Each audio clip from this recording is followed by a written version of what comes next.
пальто на гвозде, шарф в рукаве и перчатки в карманах шепчут: подожди до утра,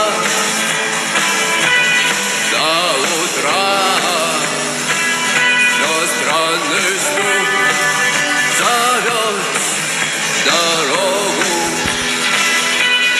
Может, сердца, может, стук в двери. И когда я обернусь на пороге, я скажу одно лишь слово:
скажу